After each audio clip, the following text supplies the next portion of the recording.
Hey, hi. Today our topic is promises. In previous వీడియోలో call back hell inversion of control అంటే ఏంటో చూసాం కదా. అది ఒక ఇష్యూ. అంటే మనకి కాల్ బ్యాక్ హెల్ అంటే series of nested call backs use చేయడం వల్ల మనకి ఒక కోడ్ని హ్యాండిల్ చేయడం, రీడ్ చేయడం, అంటే ఎర్రర్స్ ఏమైనా వస్తే హ్యాండిల్ చేయడం, మెయింటైన్ చేయడం వెరీ డిఫికల్ట్ అని చూసాం కదా.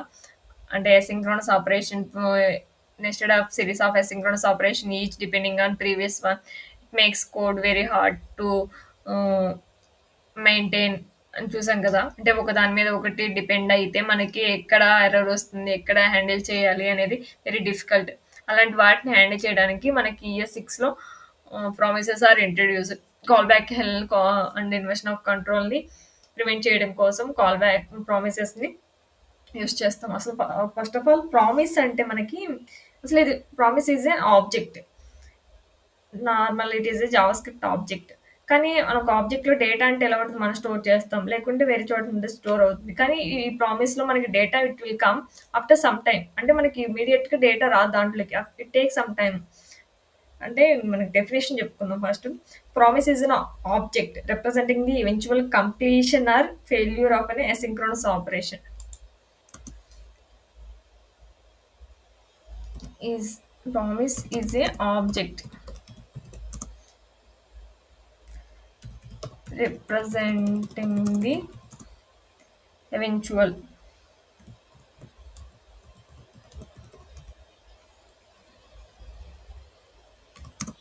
completion or failure. అంటే మనకి అది కంప్లీట్ అయినా ఫెయిల్ అయినా మనకి డేటా వస్తుంది అన్నమాట ఆబ్జెక్ట్లోకి. దేది కంప్లీట్ అయితే asynchronous operation of an asynchronous operation. మనకి asynchronous operation set time out, fetching ఇవన్నీ అసింక్రోనస్ అని చూసాం కదా. ఇంకా ఫ్యూ మోర్ ఉంటాయి. మోస్ట్లీ యూస్ చేసేవి set time out, promise, fetch method అనేది ఒక ఏపీఐ. అది మనకి ప్రామిస్ని రిటర్న్ చేస్తుంది. దాని గురించి కూడా నేను క్లియర్గా చెప్తాను. ఇక్కడ చూస్తే మనకి promise is an object representing the eventual completion or failure of an synchronous operation. అసలు ప్రామిస్ అని మనం క్వశ్చన్ అడగంగానే అసలు ఏంటంటే it is used to handle the asynchronous operation అని చెప్పాలి. And it is an object, ఒక ఆబ్జెక్ట్ ఫామ్లో ఉంటుంది. మనకి ఫామ్లో కదా, it is an object. It will store the eventual completion or failure of an asynchronous operation. మీకు నార్మల్గా ఒక ఫెచ్ మెథడ్ చేస్తే let takes any I'm taking one API. Let's take GitHub user API.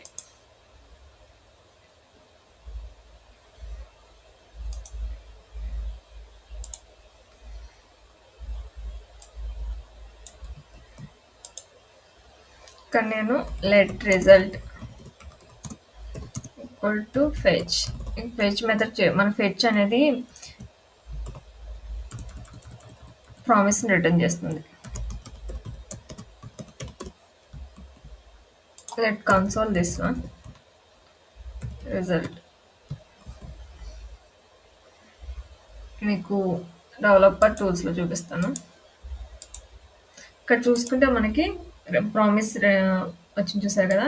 ఈ ప్రామిస్లో మనకి 3 ఉంటాయి. ప్రోటోటైప్ అంటే మనకు normal తెలిసిందే, దాని గురించి తర్వాత చూద్దాం.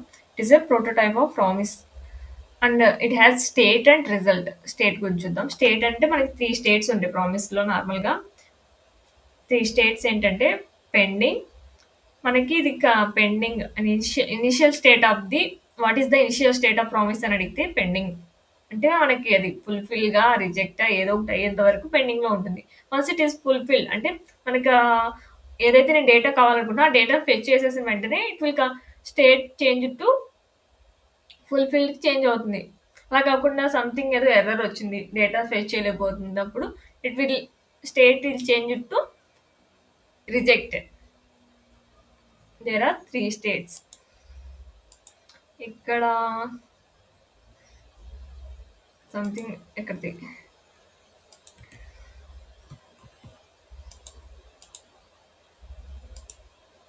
ఇప్పుడు చూస్తే మనకి రిజెక్టెడ్ చూసారా. మనకి ఆ యూఆర్ఎల్ అనేది రాంగ్ ఉంది, అలా కాబట్టి నెట్వర్క్ లేదనే ఇష్యూ ఉంది, అలాంటివి ఉన్నప్పుడు రిజెక్ట్ అవుతుంది. అండ్ అలా కాకుండా మనకు స్టార్ట్ ఇనీషియల్ స్టేట్ అంటే మనకి రిజెక్ట్ కానీ రిజాల్వ్ కానీ అయ్యేంత వరకు it will showing as pending. Once it is resolve showing as fulfil. If any case error వస్తే మనకి రిజెక్టెడ్. చూసారు కదా, ఇవి 3 స్టేట్స్. మనకి నార్మల్గా ఫెచ్ అనేది ప్రామిస్ రిటర్న్ చేస్తుంది. అలా కాకుండా మనకి ES6 ఫ్యూచర్స్లో మనకి కన్స్ట్రక్టర్ మెథడ్ న్యూ ప్రామిస్ అనేది ఒకటి ఇంట్రొడ్యూస్ చేశారు. దాంతో మన ఓన్గా మనం ప్రామిస్ రాయొచ్చు. Let I'm writing new promise. It takes a executor function. Inside executor function, again it takes 2 functions. Those are resolve and reject.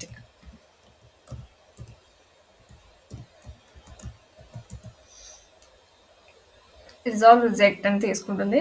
Whenever we call resolve function, it state is changed to fulfilled. Whenever we call the reject, state changed to rejected.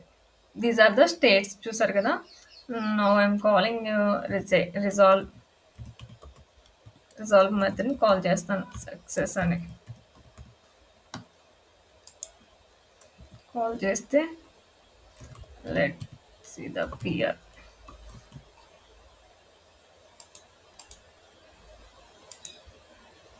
Success అని వచ్చింది చూసారా.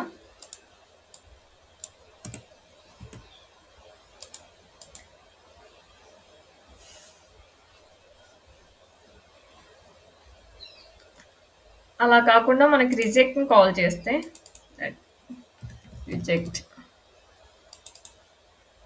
Error. చూసారు కదా, rejected. Whenever we call the reject function, it will show state change to reject and result will be error.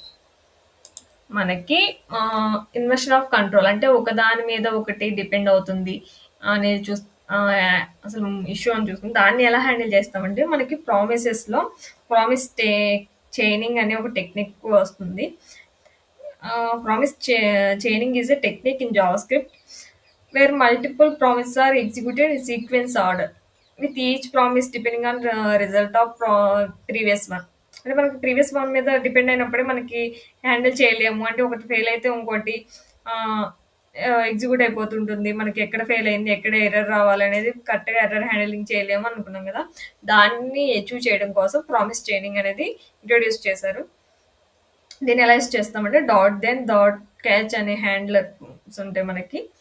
Let's see, ఇక్కడ నేను PR.then takes callback function. Set callback function. Let's see, success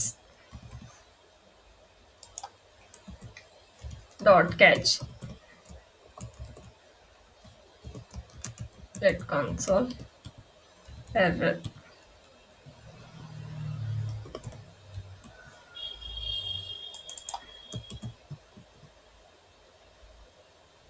Let resolve success.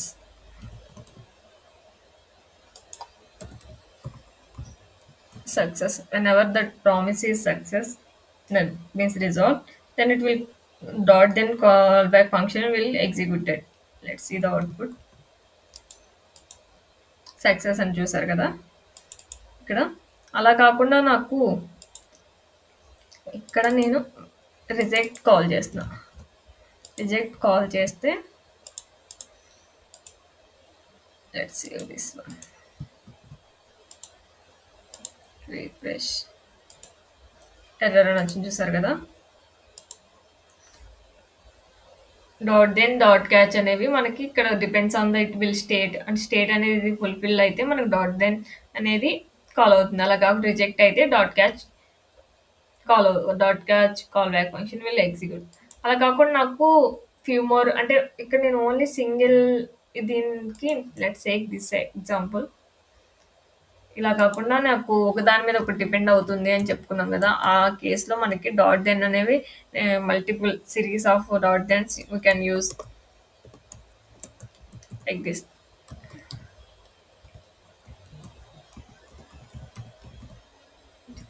ఇలా ఒకదాని తర్వాత ఒకటి అంటే మనం డైరెక్ట్‌గా ఇక్కడ చూసుకుంటే మనకి క్రియేట్ ఆర్డర్, ప్రొసీడ్ పేమెంట్ అనేది ఇక్కడ క్రియేట్ ఆర్డర్ అయితేనే మనకి దీనికిస్తున్నాను. దీనికిచ్చిన తర్వాత దీని లోపల ఇది ఇస్తున్నాం. అంటే ఎక్కడ ఫెయిల్ అయితే మనకి ఎక్కడ హ్యాండిల్ చేయాలో ఎర్రర్ హ్యాండ్లింగ్ లేదు దీంట్లో మనకి. కానీ మనం by using promise chaining we can easily handle the error handling. ఇక్కడ నాకు ఈ డాట్ డెన్స్‌లో ఎక్కడ ఫెయిల్ అయినా డైరెక్ట్‌లీ ఇట్ మూవ్స్ టు అంటే నాకు ఇక్కడ సక్సెస్ అయిపోయింది. ఇక్కడ ఏదో ఎర్రర్ వచ్చింది. Directly it moves to the dot catch. అర్థమైంది కదా! This is the main use of call back call back హెల్త్‌ని మనం ప్రివెంట్ చేయడానికి ప్రామిస్ చైనింగ్ యూజ్ చేస్తాం. This is the most important use by of the promises. ప్రామిస్‌లో ఒకటి వస్తుంది మనకి అదేంటంటే డాట్ ఫైనల్లీ. డాట్ ఫైనల్లీ మేము ఎప్పుడు యూజ్ చేస్తామంటే కంప్లీటెడ్. మనకి డాట్ ఫైనల్లీ ఎక్కడ యూజ్ అవుతుందంటే it is not depend on it is reject or resolve. మనకి రిజాల్వ్ అయినా రిజెక్ట్ అయినా ఆ రెండింటితో ఇది కంపేర్ చేసుకోదు. ఇది పెండింగ్ కాకుండా రిజెక్ట్ ఆర్ రిజాల్వ్ ఏదో ఒకటి మనకు ఫుల్ఫిల్ కానీ రిజెక్ట్ కానీ అయిపోయిన తర్వాత ఆటోమేటిక్గా it will comes to this step. ఇక్కడ రిజెక్ట్ చేశాను కదా, లెట్స్ సీ కంప్లీట్ చూసారు కదా. మనకి రిజల్ట్ అనేది అంటే పెండింగ్ కాకుండా ఈ రెండింటిలో ఏ స్టేట్కి ఇది చేంజ్ అయినా ఆటోమేటిక్గా ఫైనల్లీ ఉన్న call back function will execute. We will achieve this by using this promise chaining. We will prevent the callback hell and inversion of control. చూసారు కదా, this is the main use of promises.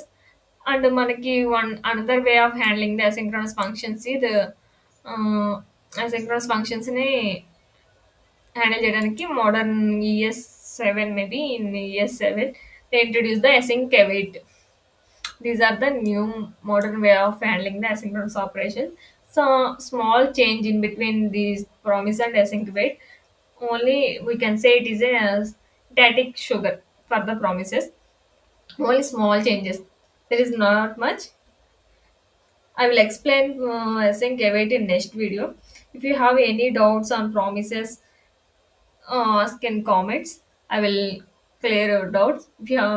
If you have any topics to need to explain, comment those topics also. I will explain. For more videos, follow our channel. In next video, I will explain async await.